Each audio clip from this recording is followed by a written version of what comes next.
দেবতাদের দেব যিনি, তিনি মহাদেব।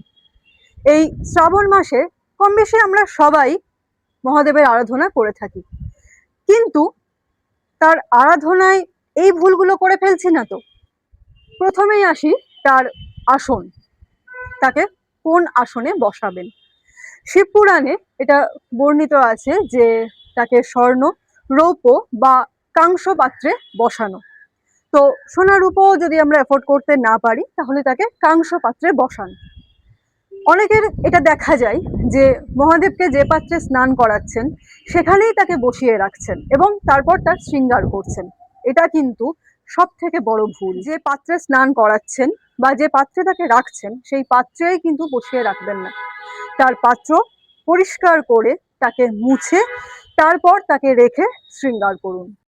এরপর আসি, আপনি কোন শিবলিঙ্গে পুজো করছেন। শাস্ত্রে বর্ণিত আছে যে কালো কোষ্ঠী পাথর, বানেশ্বর শিবলিঙ্গ, পারদ শিবলিঙ্গ বা স্ফটিকের শিবলিঙ্গে পুজো করা যায়। সাদা পাথরের শিবলিঙ্গে বাড়িতে পুজো করা কিন্তু নিষিদ্ধ।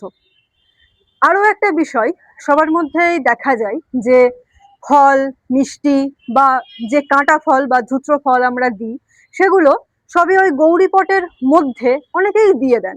এটা কিন্তু দেবেন না, কারণ ওই গৌরীপটে মহাদেবের 3 সন্তানের বসবাস। তার উপরে যদি কিছু রাখেন তাহলে মহাদেব কুপিত হবেন। আপনাদের যা কিছু দেওয়ার সেটা নিচে রাখুন মহাদেবকে অর্পণ করে। শ্রাবণ মাসের শিব পূজা সম্বন্ধীয় এরকম আরো তথ্য নিয়ে আসব পরের পর্বে, এবং এরকম শাস্ত্রীয় বিধি জানতে আমার পেজটা অবশ্যই ফলো করবেন। নমস্কার।